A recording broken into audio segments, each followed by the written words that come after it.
산복음 예수는 그리스도, 창세기 예수 그리스도 200번째입니다. 야곱의 장례라는 말씀을 이제 묵상해 보겠습니다.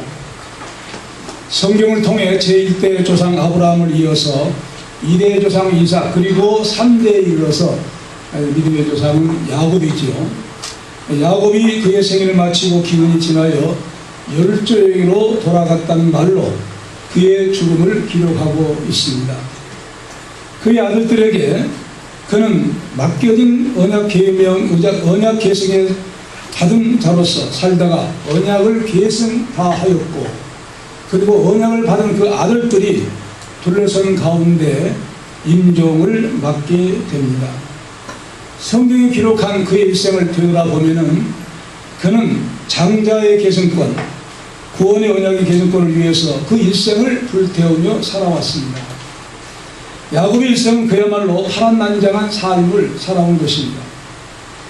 그는 아버지께 거짓말을 하면서까지 속이고 장자의 명분, 구원의 언약이죠.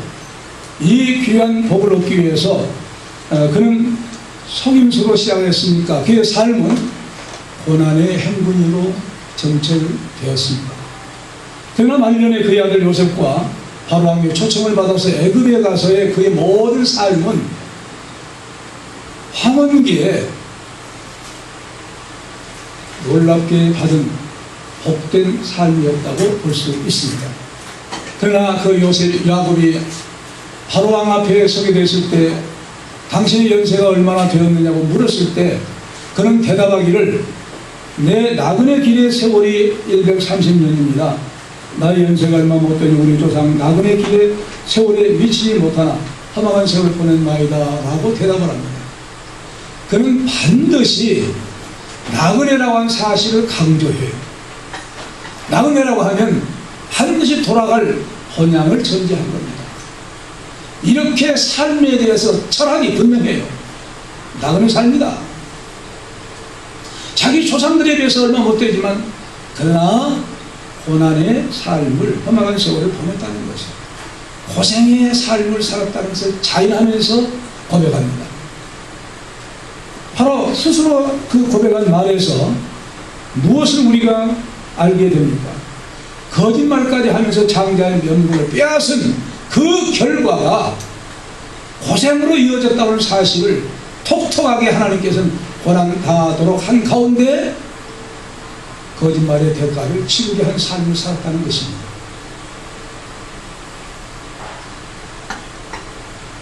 그럼에도 불구하고 우리는 야곱의 생애를 통해 무엇을 배울 수가 있습니까? 그가 태중에서 여호와께서 분명히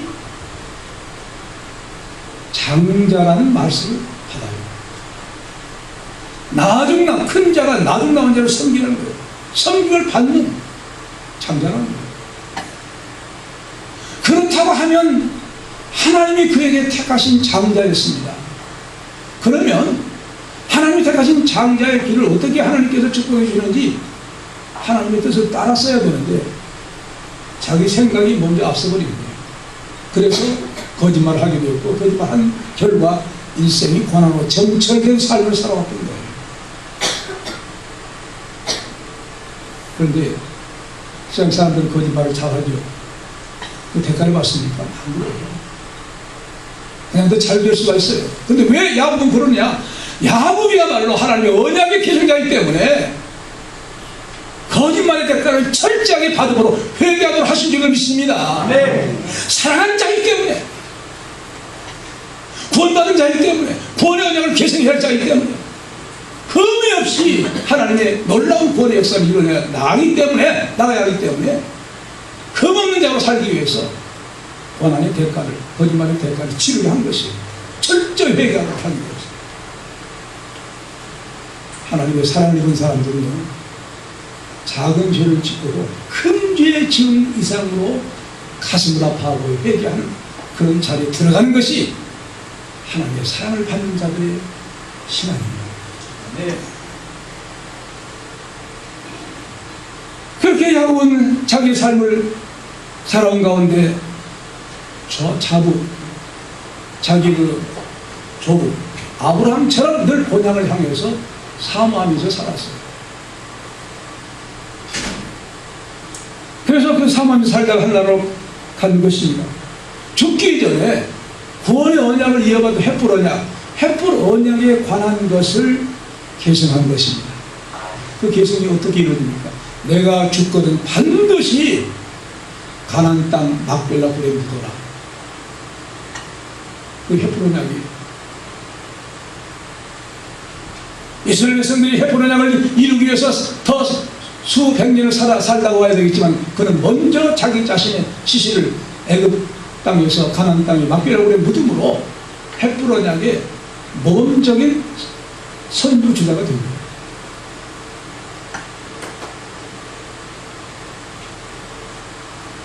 그래서 반드시 내가 죽거든 막벨라 굴에 내가 파놓은 묘실에도 자기 무덤을 파놨다는 거예요. 그곳에 이제 묻으라는 거예요.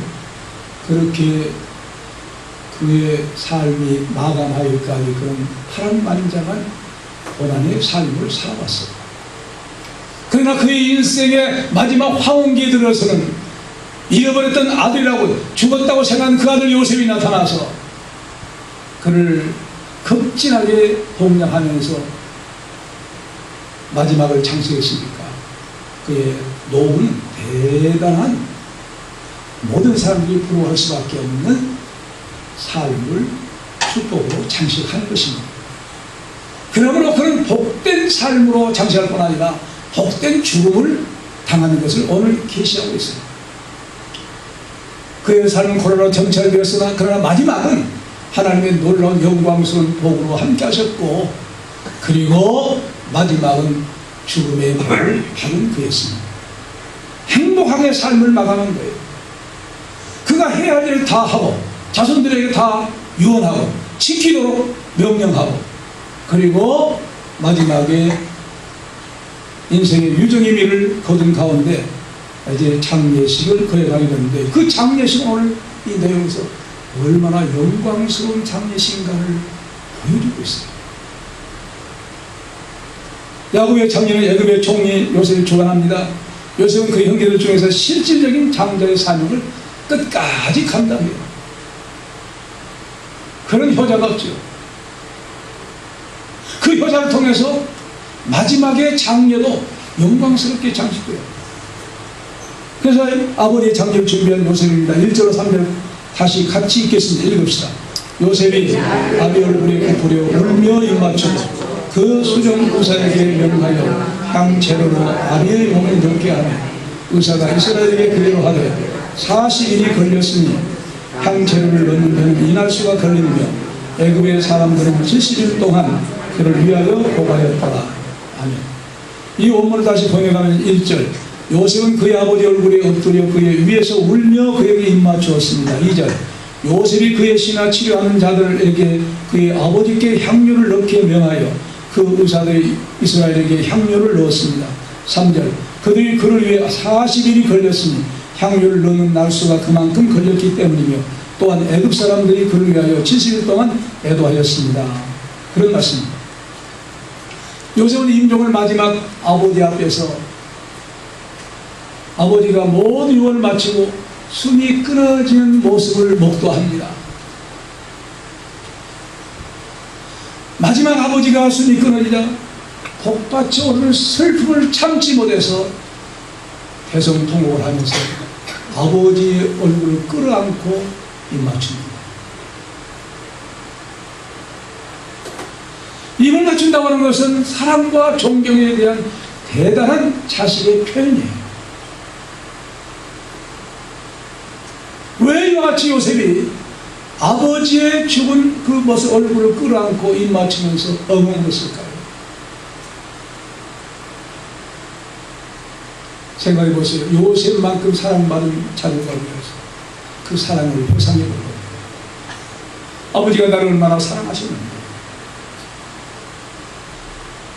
그리고 자기가 형제들에서 팔려서 애굽으로 갔을 때 아무도 소식 모릅니다. 형제들은 그냥 죽었다고 아버지한테 거짓말했잖아요. 죽었는 줄을 생각했던 겁니다. 그런 수없는 세월을 수십 년간 살다가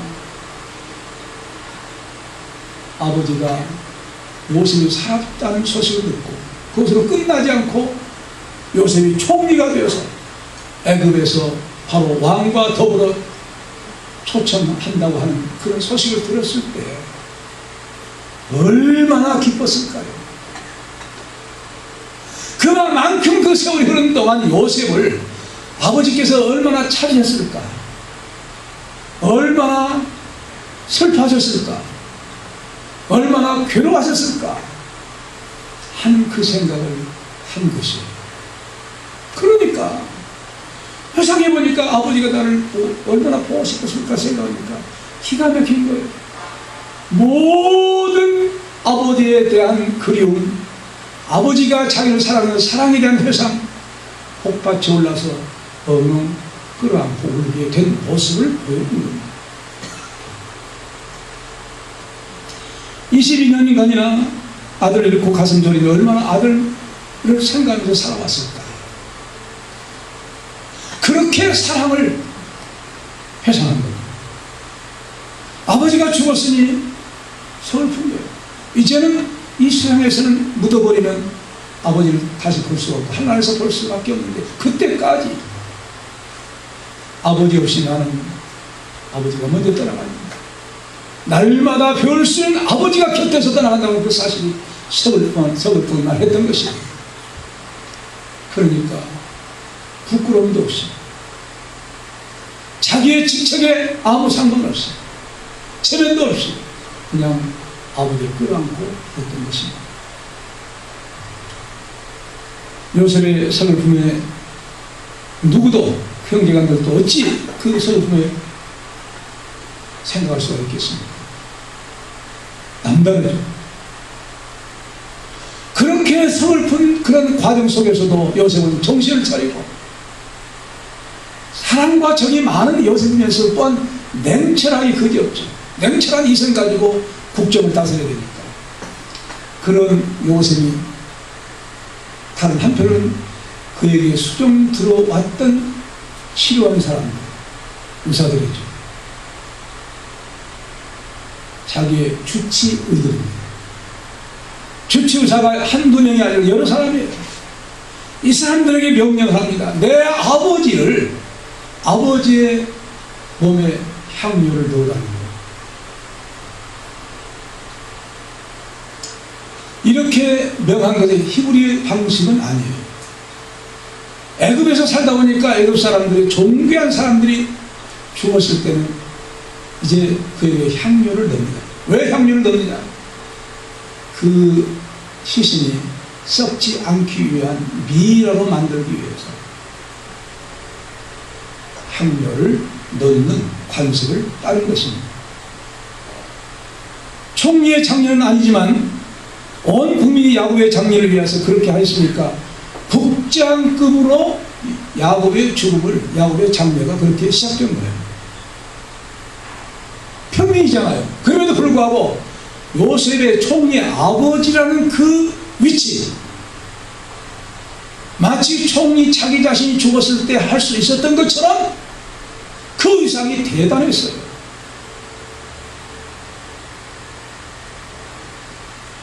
그래서 자식을 뭐라 합니까? 그런 견, 여호와의 주신 기업이라고 합니다. 요셉과 같은 기업, 면류관이 어디 있을까요? 최선을 다해서 장례를 치릅니다. 요셉은 아버지 이스라엘을 위해서 애굽의 장로를 따라 40일간 향을 넣어 방부 처리하여 보존하도록 그렇게 명령한 것입니다. 이건 왕이나 왕족들에게 해왔던 애굽의 관습이었습니다. 애굽의 관습을 따라서 그렇게 명령을 내린 겁니다. 야곱은 3날 동안 고생하게 수간을 살아왔지만은 마지막 그의 인생 요셉의 품 안에서 생활할 때 너무 부유하게 행복한 삶을 살다가 그리고 죽음도 모든 자손들이 본 가운데 유언할 것 다 하고 그들에게 분부대로 명령할 것 명령하고 마지막에 기운이 지나였으니 끊어졌으니까 대단히 행복한 죽음입니다. 우리 성도들이 하나님 부르실 때 이런 복된 죽음을 창식했으면 좋겠습니다. 그렇게 원하십니까? 이런 죽음을 죽어야 돼요. 야곱의 죽음을 보면서 나도 이렇게 하나님 불러갔으면 얼마나 좋을까.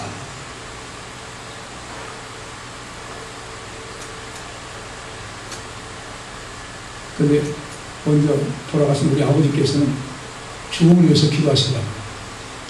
내가 죽을 때 자손들이 괴롭당하지 않도록 평안히 잘 죽게 해달라. 저녁까지 잡수시고 저녁에 잡수시고 운명하셨습니다. 정말로 우리 아버지의 기도가 이루어졌어요. 자손들에게 괴롭당하지 않고 아파서 죽지 않고 그냥 하나님 부르셔서 갑자기 가신 거예요. 할렐루야 아니에요? 네. 이런 복된 죽음을 여러분도 장식되시기 바랍니다. 네. 40일 동안 향을 넣는 기간이 필요하다는 거예요. 요셉이 이제 야곱이 죽은데 사랑하던 그 요셉이 애굽 총리로서 국사로 치를 만큼 된 것은 무엇이 이루어진 겁니까? 창세기 46장 4절에 요셉이 그 손으로 내 눈을 감기라 하였다는 여호와의 말씀이 이루어진 거예요. 여호와께서 말씀하시기를 요셉이 그 손으로 내 눈을 감기라 한 내용이 국장에 도움가는 장미를 치를 만큼, 그리고 요셉과 그의 자손들이 바본 가운데 숨이 끊어질 만큼 그 말씀이 그렇게 이루어진 거예요. 하나님의 말씀은 정말로 1.1획이라도 변함없이 반드시 이루어지는데, 우리도 하나님의 말씀을 읽으면서 아버지 이 말씀처럼 나에게도 이루어지게 달라고 기도할 때 이루어지게 될 줄로 믿습니다. 네. 근거는 하나님의 말씀에 의해서 이제 기도해야 돼요. 강구해야 돼요. 그래서 요셉은 바로왕에게 자기 아버지의 장사를 보고합니다. 4절 6절 같이 읽읍시다. 시작. 고가는 기한이 지나면 요셉이 바로왕에게 말하여 내가 너희에게 은혜를 이루었으니 청컨대 바로에게 구하기를 우리 아버지가 나와 맹세하게 하여 이르되 내가 죽거든 가나안 땅에 내가 파서 둔 요셉의 나를 장사하였느니 나로 올라가서 아버지를 장사하게 하여서 내가 다시 오리라 하라 하였더니 바로가 그러되 그가 내게 시킨 명세대로 올라가서 네 아들을 장사하라. 아멘. 이 어머니 제가 다시 번역하면 4절 그의 애도하는 기간이 지나니 요셉이 바로의 집에 고하여 말하기를 내가 지금 당신들의 눈에 허위를 입었으면 청건대 바로의 귀에 고하여 당신들이 말하시오.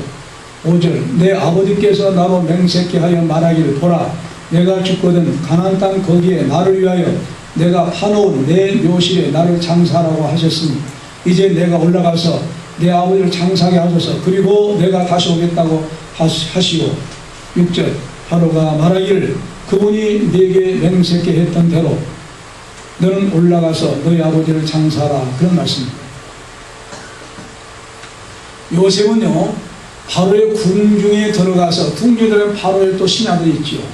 바로 왕을 수종드는 많은 신하들이 있고 또 애굽의 총리로서는 총리를 수종드는 신하들이 또 있습니다. 그 바로의 궁에 들어가서 그 신하들에게 그런 말씀을 합니다. 우리 한글 성경에는 내가 이렇게 바로에게 그렇게 하여로 이렇게 말씀했지만 사실은 그렇게 한 것이 아니잖아요. 당신들이 허위를 벗습니다. 그래서 그런 얘기를 합니다. 아버지가 돌아가시기 전에 나에게 한 말은 반드시 애굽에 묻지 말고 가나안 땅 내 조상들의 묘실이 있는 그 박벨라코에 내가 또 별도로 내가 묻힐 무덤까지 파놓았다는 거예요. 참 야곱은요 세밀하게 자기의 죽음의 준비를 위해서 해놓은 거예요. 묘실까지 준비해놓은 거예요. 거기 묻으라고 맹세하게 했다는 거예요. 맹세하게 했으니 이 아버지의 맹세를 아버지께 맹세한 그 언약을 지켜야 되겠습니까? 나로 하여금 애굽을 떠나 가나안 땅에 가서 이제 아버지를 장사하게 허락해 달라는 말을 바로 왕의 신하들에게 말하면서 그렇게 바로 왕에게 전하라고 말을 한 것입니다. 말을 하되 아주 간곡하게 부탁을 한 거예요. 궁중의 신하들에게 간곡하게 부탁한 그런 내용을 이제 그들은 소원이 들 사람들이 아니죠. 그만큼 요셉은 아버지의 그 유언적인 예언을 대단히 존귀하게 여긴 거예요. 한 말씀이라도 헛되게 지나치지 않냐는 거예요. 그대로 성취하기 위해서 최선을 다한 겁니다. 그리고 그 바로 왕에게 반드시 돌아오겠다고 그렇게 말씀을 전하는 것입니다.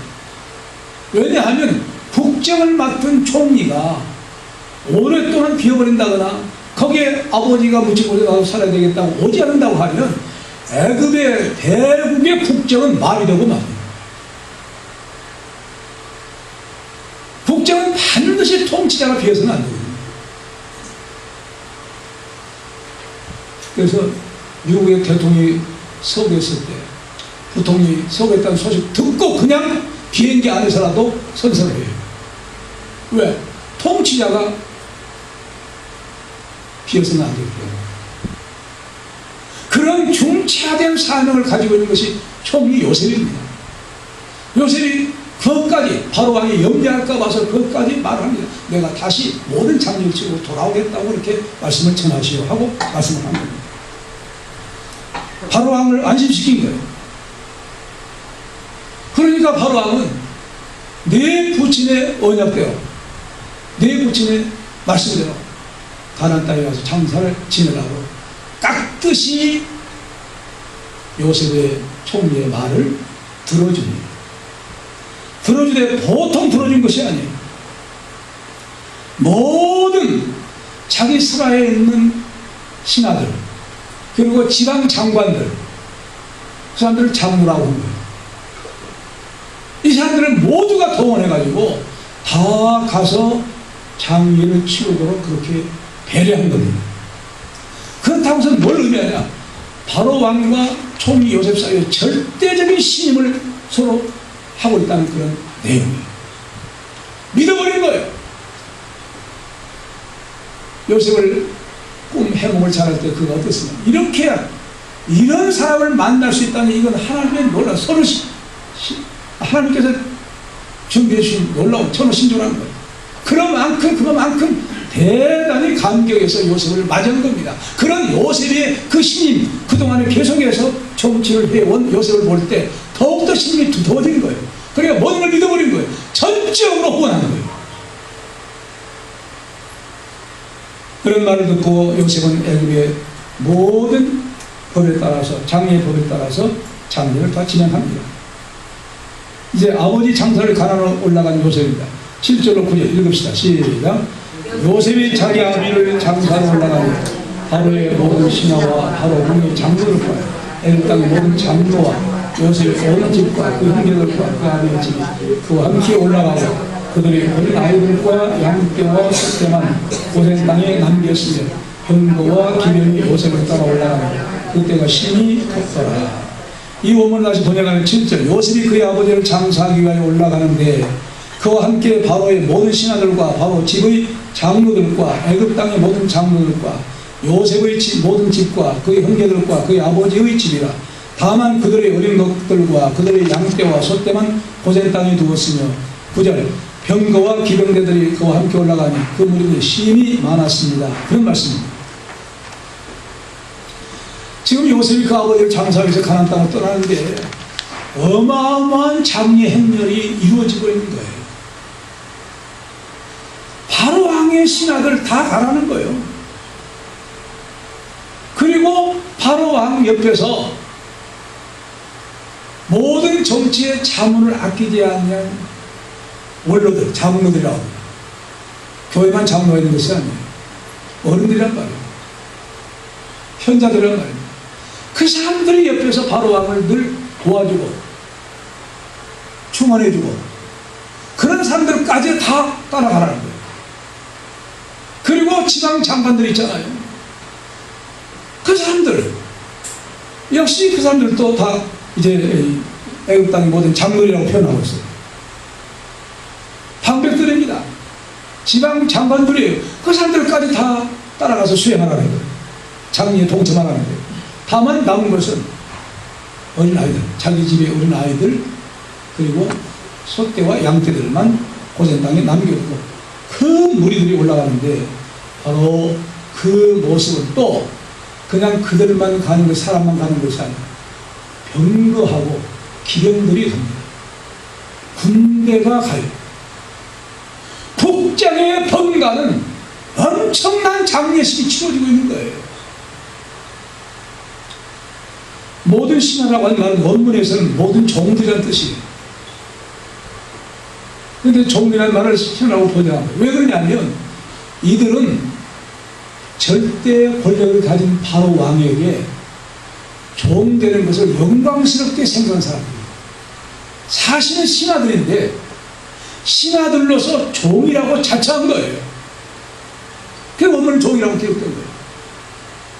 번역은 신하라고 번역합니다. 이 노예 같은 그런 종이 아닙니다. 너무너무 바로왕을 위대하게 본 거예요. 그런 위대한 절대 권력을 가진 바로왕에게 종이라는 개념은 너무 좋은 거예요. 마치 우리가 예수를 하나님의 종이라고 할 때는 영광이에요. 영광스러운 식책인 줄로 믿습니다. 왜? 그분만이 최고의 영광, 최고의 은혜, 최고의 복을 주신 분의 종이라는 그 개념 자체가, 사도 바울이 그랬잖아요. 언제든지 예수 그리스도의 종, 예수의 노예, 말만 해도 기쁘다는 거예요. 그래서 사정 감당해요. 그런 것처럼 바로 왕의 신하들은 종이라는 개념으로 자처한 거예요.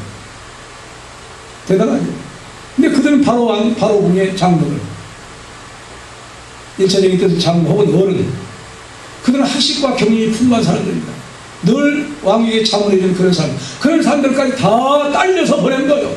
그러니까 얼마나 바로 왕이 이제 요셉 총리를 신임했으면 그의 아버지의 장례를 국장처럼 여기고 존중하고 대우해 줍니다. 대단한 일이죠. 자, 70일 동안에 애굽의 전역에 있는 장로들이 전부 와서 조문을 한 거예요. 생각해 보세요. 그 행렬이 얼마나 길었겠습니까? 좀 이름 있다 한 사람들은, 좀 유명하다 한 사람들은 다 와서 조문한 거예요. 애굽 국내에서도 놀라운 그런 장례가 영광스럽게 진행되었고, 바로 그것은 바로 왕의 호의가 대단했음을 보여준 거예요. 그리고 그들이 오는데 그 신하들만 옵니까? 군대가 동원해요. 병거가 동원해요. 뭘 말하는 거예요? 안 가도 되는데 왜 이와 같이 동원해 주었느냐? 총리 요셉의 권위를 올려주기 위해서.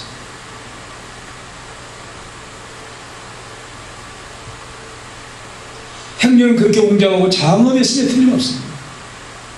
이렇게 야곱의 생애는 어려움으로 점철되었지만 그의 마지막은 영광스럽게 장식된 모습을 보여주고 있습니다.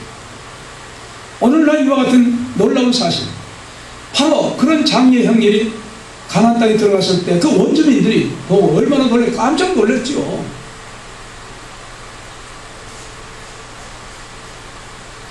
그런 가운데서 바로 이렇게 엄청난 장례 행렬은 오늘날 우리들에게 무엇을 교훈해주고 있을까요? 바로 우리 성도들이 죽은 다음에 하나님의 나라에서 천군 천사들의 환영받으며 입성하게 될 것을 보여준 줄로 믿습니다. 우리의 죽음이 그렇게 가치가 있다는 거예요. 성도의 죽음이 복되다고 한 거예요. 왜? 그렇게 영광을 하늘나라에서 받게 되니까. 그걸 보여줘요. 그런데 의미가 있는 거예요.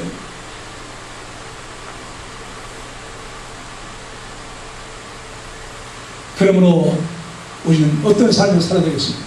늘 하나님의 나라 번영 사모하면서, 야곱처럼, 아브라함처럼, 이삭처럼 야곱처럼 번영 사모하면서 살다가 우리 주님의 부르심을 받을 때 영광스럽게 한나라의 영광과 놀라운 환대 속에 천국에 입성하게 될 줄을 믿습니다. 그런 복이 나와 여러분들에게 있길 바랍니다. 야곱을 장사임으로 돌아간 요셉과 그 예언을 봅니다. 10절과 14절 읽읍시다. 시작. 그들이 요단강 건너편 하장 마당이로 거기서 크게 호곡하고 애통하고 요셉이 아비를 위하여 7일 동안 호곡하고 그 땅 건 가난 백성들이 아단 마당의 애통을 보고 가로되 이는 애굽 사람의 큰 애통이라 하였으므로 그 땅 이름을 아벨 미스라임이라 하였으니 곧 요단강 건너편이라. 야곱의 아들들이 그명을 쫓아 행하며 그를 가나안 땅으로 메어다가 마므리아 막벨라 굴에 장사했습니다. 아브라함의 헷족속 에브론에게 밭과 함께 사서 소유 매장지를 삼은 곳이라. 요셉이 아비를 장사 후에 자기 형제와 호상꾼과 함께 애굽으로 돌아갔다. 아멘. 장례식의 일행이 요단강을 건너기 전에 에브론, 지금은 헤브론이라고 합니다. 헤브론에서 이제 잠시 머물면서 7일 동안 애국 기간을 가진 거예요. 거기서 또 가진 거예요. 그러면서 70일 동안에도 놀랍게 애국하면서 슬퍼했는데, 슬퍼한 것은 요셉만이 그리고 그 형제를 슬퍼한 것이 아닙니다. 애국의 전 백성들이 슬퍼한 거예요. 그 기간이 그렇게 걸린 거예요. 그리고 이제 대개 왕들이 죽었을 때는 72일 동안 한답니다. 그러니까 70일, 버금가는 70일간을 한 거예요. 또 우리가 성경적으로 치는 어떤 의미입니까? 완전이죠. 그러니까 완전한 슬픔, 완전한 장례 준비를 한 것을 의미하기도 하죠. 그 땅 거민들이 구경 나온 거예요. 그런데 거기서 아주 무엇을 느끼겠습니까? 아, 애굽의 큰 인물이 이제 돌아가셨구나 한 것을 느끼게 된 거예요. 그리고 요셉이 이제 7일 동안 이제 눈물 흘렸다는 그런 말씀인데, 요셉만이 아닙니다. 요셉은 대표적으로 말하는 것이 모든 사람들이 7일 동안 애곡하는 그런 요셉을 중심으로 애곡했다는 것을 표현해주고 있어요. 그리고 이제 그렇게 할 뿐 아니라 아다스의 타작 마당에서 마지막 절차로 애들의 슬픔을 가리고 7일 동안 물어도 계속해서 이제 슬픔이 더해 간 것을 볼 수가 있는데, 왜 이와 같이 마지막 7일 가지고 또 요셉을 빌어서 많은 사람들이 모였을까요? 이제 묻고 돌아가야 할 시간이 얼마 남지 않다고 하는 생각을 할 때에 또 그렇게 눈물을 쏟아내게 된 것입니다. 그만큼 요셉은 슬퍼할 줄 알고 기뻐할 줄 알고, 슬플 때 슬퍼할 줄 기쁘고 기뻐할 줄 아는 그런 사람, 인격이 훌륭한 사람이었어요. 아버지의 죽음을 그렇게 슬퍼한 거예요. 그리고 이스라엘 백성들이 반드시 그곳에 가서 아버지가 예언한 그 장소에 가서 묻은 거예요. 그러므로 그들에게 조부 아브라함, 그리고 이삭, 아브라함과 이삭, 그리고 내외들, 그리고 야곱의 아내 레아, 이런 사람들이 이미 묻혔고 야곱이 묻힌 거예요. 그렇다고 하면 이곳은 이스라엘 백성들이 전적으로 잊어버릴 수가 없는 그들의 선양, 그들의 고향, 조상들이 묻혔다고 하면 그들의 고향입니다. 고향이 되었다고 하면 우리가 고향을 잊을 수가 있어요? 외국에 나가서도요, 고향, 고국 못 잊어가지고 한국에서 옛날 배틀, 갓 이런 것을 가지고 와서 지하실에 두고 가끔 향수병이 들면 그 와서 갓을 보고 또 배틀을 보고 또 이런 것을 보고 고국을 그리워한다는 거예요. 이것이 고향의 개념입니다. 고향은 잊을 수가 없는 거예요. 그래서 그들이 야곱까지 이렇게 묻히게 되었다고 하면, 매장하게 되었다고 하면, 그들은 이스라엘 자손들이 철저한 고향의식을 갖게 된 거예요. 고향의식을 가짐으로 말미암아 야곱이 외국에 있어서도 가나안 땅에 묻힌 것처럼 뭘 의미하느냐, 너희들도 아브라함이 그냥 아주 횃불 언약이 이루어져서 돌아오게 될 때는 반드시 고국 가나안 땅으로 돌아와야 된다고 하는 사실을 확실하게 주지시킨 놀라운 장례인 줄을 믿으시기 바랍니다. 하나님의 말씀이 이루어진다는 거예요. 너희들 돌아와야 된다는 거예요. 그건 뭘 말하겠습니까? 우리는 반드시 야곱이 아까 바로왕에게 말할 때 나른이라고 했잖아요. 이 땅에서의 삶은 아무리 어떤 사람이 부경을 누린다 할지라도 수십만 평에서 거대하게 갑부로 산다 할지라도 나그네입니다. 죽어요. 그렇기 때문에 뭘 말하고 있는데 우리에게 반드시 하나님 나라를 바라보고 살라는 거예요.